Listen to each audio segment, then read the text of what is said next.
So ಇವತ್ತಿನ ವಿಡಿಯೋದಲ್ಲಿ ನಾನು ನಿಮಗೆ I tell you about what are the exams I have cleared in banking and insurance and I also tell you about what are the exams that I missed by 0.5, 0.25, 1 mark, 2 mark. ಯಾಕಂದರೆ while we are preparing for government exams ಇಷ್ಟು will be giving ಅವ್ರ 100% efforts ಎಲ್ಲ ಹಾಕ್ತಿರ್ತೀವಿ, hard work ಮಾಡ್ತಿರ್ತೀವಿ. ಆದರೂ ಕೂಡ ಕೆಲವೊಂದು ಸಲ final selection will be missing just by 1 mark, 2 mark, 0.5 ಆ ಥರ ಎಲ್ಲ ಮಿಸ್ ಆಗುತ್ತೆ. So you are not the only person who is going through the process. ನಿಮ್ಮದು ಮಾತ್ರ ಸೆಲೆಕ್ಷನ್ ಮಿಸ್ ಆಗಿರೋದಿಲ್ಲ. ಯಾರ್ಯಾರೆಲ್ಲ ಇವಾಗ ಆಲ್ರೆಡಿ ವರ್ಕ್ ಮಾಡ್ತಾ ಇದ್ದಾರೆ ಗೌರ್ಮೆಂಟ್ ಎಂಪ್ಲಾಯಿ ಆಗಿ, ಯಾರ್ಯಾರು they have cleared their exams in one go, those people who have cleared more than 3 exams in one go, they have all been through the process, and there are people who have taken more than 3 years, 4 years to clear an exam. So ಎಲ್ಲರೂ work ಮಾಡ್ತಾ ಇದ್ದಾರೆ, everybody is giving their 100%, everybody is working hard. So you are not the only person who is going through the process. And sometimes ಹೆಂಗಾಗುತ್ತೆ ಅಂದರೆ people will feel okay this person is lucky, ಅವ್ರದ್ದು ಇಷ್ಟೊಂದು exams clear ಆಗಿದೆ. Nobody is lucky. They are lucky because they have been consistent, they have been working hard. You are seeing them after getting their selection, you don't know what they have been through, you don't know how hard they have been working, you don't know what was their study routine. So it is just hard work and consistency.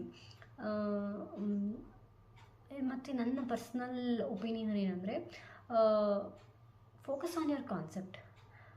ನಿಮ್ಮ concept ಇಷ್ಟು clear ಆಗಿರಬೇಕು ಅಂದರೆ you don't have to go back and check ಮತ್ತು ಏನು ಅದ್ರ ಬಗ್ಗೆ ಅದೇ concept ಬಗ್ಗೆ ಏನೂ ನೋಡೋಕ್ಕಿರಬಾರ್ದು. ಎವ್ರಿ ಡೇ ಇವತ್ತು ನೀನು ಯಾವುದೋ ಒಂದು ಕ್ವಶನ್ ಅಟೆಂಡ್ ಮಾಡಿದ್ಯಾ ಅಂದರೆ ನೆಕ್ಸ್ಟ್ ಡೇ ಅದೇ ಕಾನ್ಸೆಪ್ಟಲ್ಲಿ you should be able to attempt ಇನ್ನೂ ಜಾಸ್ತಿ ಡಿಫಿಕಲ್ಟ್ ಇರೋ ಕ್ವಶನ್ ಅಟೆಂಡ್ ಮಾಡೋ ಥರ ಆಗಬೇಕು. So that is my personal experience. So ನಂದು LIC ಆಗೋದಕ್ಕಿಂತ ಮುಂಚೆ I have missed my IBPS PO selection by 4 marks. I have missed my SBI JA selection by 1.25 marks.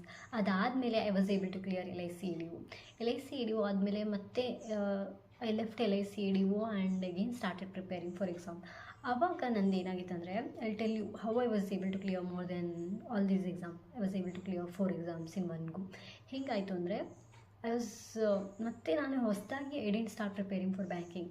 Already concepts ಎಲ್ಲ clear ಆಗಿರೋದ್ರಿಂದ I started only attempting marks. I was concentrating on the difficult questions, I was concentrating on mains level questions. ಯೂಟ್ಯೂಬಲ್ಲಿರ್ಬೋದು, ಅಡ್ಡಾದಲ್ಲಿರ್ಬೋದು, Oliveboard, text book ಎಲ್ಲದರಲ್ಲೂ I was attempting mains based questions. Difficult level mains ಬಗ್ಗೆ concentrate ಮಾಡ್ತಾಯಿದ್ದೆ. ಯಾಕಂದರೆ ನೀವು ಎಷ್ಟೇ tricks, technique, ಶಾರ್ಟ್ಕಟ್ಸ್ನ ಕಲ್ತ್ರೂ ಕೂಡ ಮೇನ್ಸಲ್ಲಿ ಅದು ಯಾವುದೂ ಅಪ್ಲೈ ಆಗೋಲ್ಲ. You have to apply your concept alone.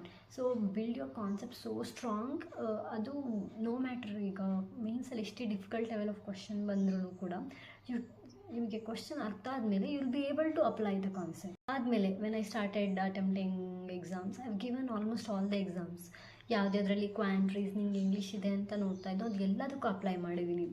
For example bureau of Indian standards, ಅದರಲ್ಲಿ bureau of Indian standards BIS ಅಲ್ಲಿ ರಿಕ್ರೂಟ್ಮೆಂಟ್ ಆಗಿತ್ತು. ಸ್ಟೆನೋಗ್ರಾಫರ್ ಮತ್ತು senior associate senior secret associate ಅಂತ ರಿಕ್ರೂಟ್ಮೆಂಟ್ ಆಗಿತ್ತು. ಅದು ನಾನು ಅದೇ ಫಸ್ಟ್ ಟೈಮ್ ಆ ರಿಕ್ರೂಟ್ಮೆಂಟ್ ನೋಡಿದ್ದು. But I was like okay, quant ಇದೆ, ರೀಸ್ನಿಂಗ್ ಇದೆ, ಇಂಗ್ಲೀಷ್ ಇದೆ, I have applied and I was able to make it. ಅಂದರೆ ನಂದು ಅದರಲ್ಲಿ 2 ಇತ್ತು. ಒಂದು ರಿಟರ್ನ್ ಎಕ್ಸಾಮ್, ಅಂದರೆ ಅದೇ ನಾವು ಯೂಶ್ವಲಿ ಬ್ಯಾಂಕಿಂಗಲ್ಲಿ ಏನು ಬರಿತೀವೋ ಆ ಥರ ಕ್ವಾಂಟ್, ರೀಸ್ನಿಂಗ್, ಇಂಗ್ಲೀಷ್ ಮತ್ತು GK ಇತ್ತು. ಇನ್ನು stenographer I got all India rank 12 and in senior secretariat I got all India rank 544. ಬಟ್ ಅದರ ನೆಕ್ಸ್ಟ್ ಏನಿತ್ತು, ಟೈಪಿಂಗ್ ಟೆಸ್ಟ್ ಇತ್ತು. ಟೈಪಿಂಗ್ ಅದಕ್ಕೆ ಯಾವ ಥರ ಇತ್ತು ಅಂದರೆ ಸ್ವಲ್ಪ ಸ್ಟಿನೋಗ್ರಾಫರ್ ಟೈಪಿಂಗ್ ಡಿಫ್ರೆಂಟ್ ಆಗಿರುತ್ತೆ. ಅದಕ್ಕೆ ಸ್ಪೆಸಿಫಿಕ್ಕಾಗಿ ಕ್ಲಾಸಸ್ಸಿಗೆ ಹೋಗ್ತಾರೆ, ಕೋಚಿಂಗ್ ತೊಗೊತಾರೆ. ಬಟ್ ಅದು ನನಗೆ ಆ ಡಿಫ್ರೆಂಟ್ ಟೈಪ್ ಆಫ್ ಟೈಪಿಂಗ್ ಇರುತ್ತೆ ಅಂತ ಗೊತ್ತಾಗಿದ್ದೇನೆ ಅದು ರಿಸಲ್ಟ್ ಬಂದಾದಮೇಲೆ. ಸೊ ಅದಕ್ಕೆ ಓನ್ಲಿ 10 days ಏನೋ ಗ್ಯಾಪ್ ಇತ್ತು ಅಷ್ಟೇ ಎಕ್ಸಾಮ್ನ. ಅದು ಕೂಡ ಟೈಪಿಂಗ್ ಡೆಲ್ಲಿಯಲ್ಲಿತ್ತು. ಸೊ ಐ ಡಿಂಟ್ ಗೋ. ಅದನ್ನು ಬಿಟ್ಬಿಟ್ಟೆ, ಅಲ್ಲೇ ಆಗಲ್ಲ, ಮತ್ತು ಹೊಸದಾಗಿ ಟೈಪಿಂಗ್ ಎಲ್ಲ ಹೋಗೋಕ್ಕಾಗಲ್ಲ. Because that was completely different. ನಾನು ಸರ್ಚ್ ಮಾಡಿದೆ ಅದ್ರದ್ದೆಲ್ಲ ಹೇಗಿರುತ್ತೆ, ಯಾವ ಥರ ಇರುತ್ತೆ ಅಂತ. ಅದೆಲ್ಲ ಸರ್ಚ್ ಮಾಡಾದಮೇಲೆ ಐ ಫೆಲ್ಟ್ ಓಕೆ ಇದು ಬೇಡ ಅಂತ ಬಿಟ್ಟಾಕ್ದೆ. ಅದಾದಮೇಲೆ ಐ ಕ್ಲಿಯರ್ಡ್ NICL ಅಸಿಸ್ಟೆಂಟ್ ಇನ್ಶೂರೆನ್ಸಿಂದ ಆಯಿತು, ಯೂನಿಯನ್ ಬ್ಯಾಂಕ್ LBO ಆಯಿತು, IBPS PO 0.05 I was in the reserve list. ಅಂದರೆ final selection I missed by 0.05. It's like I feel so bad ಅವತ್ತಿನ ದಿನ. ಯಾಕಂದರೆ ಅದಾಗಿದ್ದರೆ it would have been good. ಯಾಕಂದರೆ 0.05 it's not even 1 mark ಅಲ್ಲ, 0.5 ಅಲ್ಲ. So reserve ಲಿಸ್ಟೆಲ್ಲ ಆಗುತ್ತೆ ಅಂತ ಎಲ್ಲ ಹೇಳಿದರು, ಬಟ್ ಆಗಬೇಕಿತ್ತು ಅಂತ ನನಗೆ ಅನಿಸಿತು. ಬಟ್ ಅಗೇನ್ ರಿಸರ್ವ್ ಲಿಸ್ಟಲ್ಲಿ ಐ ಗಾಟ್ ಸೆಲೆಕ್ಟೆಡ್. ಮತ್ತು RRB ಕ್ಲರ್ಕ್ ಕೂಡ I was in the reserve list, first reserve listಲ್ಲಿ ಆಗಿತ್ತು. So these are the 4 exams I cleared in one go. NICL assistant, IBPS PO, union bank LBO, RRB clerk ಎಲ್ಲ ಆಗಿತ್ತು. ಬಟ್ definitely it's not lucky ಅಂತನೂ ಅಲ್ಲ, ಏನೂ ಅಲ್ಲ, hard work. ನಾನು ಅಂತಲ್ಲ, ಯಾರದ್ದೇ ಕ್ಲಿಯರ್ ಆಗಿದ್ದು ಎಲ್ಲರೂ they have all given their 100%. Of course definitely luck ಇರಬೇಕು. ಯಾಕಂದರೆ ಕೆಲವೊಂದು ಸಲ ಎಷ್ಟೇ ಹಾರ್ಡ್ ವರ್ಕ್ ಮಾಡಿದ್ರೂ ವಿಲ್ ಮಿಸ್, ಅದು ಮ್ಯಾಟ್ರ್ ಆಗುತ್ತೆ. ಬಟ್ 99.99% ಹಾರ್ಡ್ ವರ್ಕ್ ಮ್ಯಾಟ್ರ್ ಆಗುತ್ತೆ. ಯಾಕಂದರೆ ನಾನು LIC ಬಿಟ್ಟಾಗ I had only 5 months left for my joining. ಹೆಂಗಂದರೆ ನವೆಂಬರಲ್ಲಿ I left LIC, next join ಆಗಿದ್ದು ಏಪ್ರಿಲಲ್ಲಿ. So I had 5 months and LICಗಿಂತ ಜಾಯ್ನ್ ಆಗೋಕ್ಕಿಂತ ಮುಂಚೆಯಿಂದ ನಾನು ಬ್ಯಾಂಕಿಗೆ ಪ್ರಿಪೇರ್ ಆಗ್ತಿದ್ರಿಂದ ನನ್ನ ಕಾನ್ಸೆಪ್ಟ್ಸ್ ಕ್ಲಿಯರ್ ಆಗಿದ್ದರಿಂದ ನನಗೆ ಅನ್ನಿಸ್ತು ಈಸಿ ಆಯಿತು. ಬಿಕಾಸ್ ಅವಾಗ ನಾನು ಏನು ಎಕ್ಸ್ಟ್ರಾ ಬರೀ ಕಾನ್ಸಂಟ್ರೇಟಿಂಗ್ ಆನ್ ಕರೆಂಟ್ ಅಫೇರ್ಸ್ ಮತ್ತು ಮೇನ್ಸ್ ಅಷ್ಟೇ, ಮೇನ್ಸ್ ಬಗ್ಗೆನೇ ಕಾನ್ಸಂಟ್ರೇಟ್ ಮಾಡ್ತಾಯಿದ್ದೆ. So I was able to clear.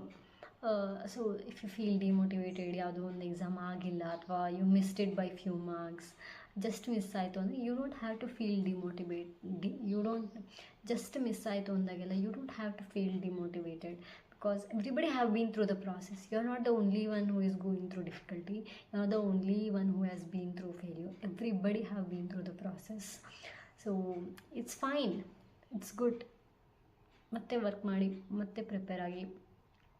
But hard work ಜೊತೆಗೆ ಸ್ವಲ್ಪ ಸ್ಮಾರ್ಟ್ ವರ್ಕು ಮಾಡಿ. ಯಾಕಂದರೆ change your way of attending exams, change your way of looking into questions, change your way of looking into concepts. ಇವಾಗ ಹೆಂಗಂದರೆ they might be some subject that you feel difficult, they may be some subject that you feel very easy. Make sure you will be getting the marks that you are unable to score in your difficult subjects. You should be able to score the marks in your easy subjects. ಇದರಲ್ಲಿ ಆಗಿಲ್ಲ, ಯಾವುದೋ ಒಂದು 5 marks ನನಗೆ ಕಡಿಮೆ ಬರುತ್ತೆ ಅಂದರೆ you should be able to get other 5 marks in easy part. ಆಮೇಲೆ there be certain questions, no matter how difficult it is, you will be able to clear. ಆ ಥರ ಕ್ವೆಶನ್ಸ್ ಯಾವುದು, ಆ ಥರ ಕಾನ್ಸೆಪ್ಟ್ಸ್ ಯಾವುದು ಅಂತ ತಿಳ್ಕೊಳ್ಳಿ, ಅದ್ರ ಬಗ್ಗೆ ಕಾನ್ಸಂಟ್ರೇಟ್ ಮಾಡಿ ಜಾಸ್ತಿ. Focus on your strength, whichever subject it is, ಅದ್ರ ಬಗ್ಗೆ ಫೋಕಸ್ ಮಾಡಿ. ಬಟ್ ನಿಮಗೆ ಯಾವುದು ಡಿಫಿಕಲ್ಟ್ ಅನ್ನಿಸ್ತದೆ subject, you should be able to score at least minimum marks, so that ಬೇರೆ ಉಳಿದಿರೋ ಮಾರ್ಕ್ಸ್ನ ನಿಮಗೆ ಯಾವುದು ಸಬ್ಜೆಕ್ಟ್ ಈಸಿ ಆಗುತ್ತೋ ಅದ್ರಲ್ಲಿ ಸ್ಕೋರ್ ಮಾಡ್ಬೋದು. ಬಟ್ ಯಾವ ಸಬ್ಜೆಕ್ಟು ನೆಗ್ಲೆಕ್ಟ್ ಮಾಡಬೇಡಿ. ಯಾಕಂದರೆ ನಾವು ಯಾವುದು ತುಂಬ ನನಗೆ ಈಸಿ ಅಂದ್ಕೊಂಡಿರ್ತೀವೋ, ವಾಟ್ ಇಫ್ ಆ ಕ್ವಶನ್ನು ಆ ಪೇಪರು ಆ ಟಾಪಿಕ್ಗೆ ಕಷ್ಟ ಬಂದರೆ, ಕಷ್ಟ ಅಂದರೆ even the people who are experts they are unable to solve those questions. ಆವಾಗ ನೀವು ಬೇರೆ ಸಬ್ಜೆಕ್ಟಲ್ಲಿ ಸ್ಕೋರ್ ಮಾಡಲೇಬೇಕಾಗುತ್ತೆ. So prepare well, hard work and consistency is the only key to get selection. So that's all for the video. Thank you.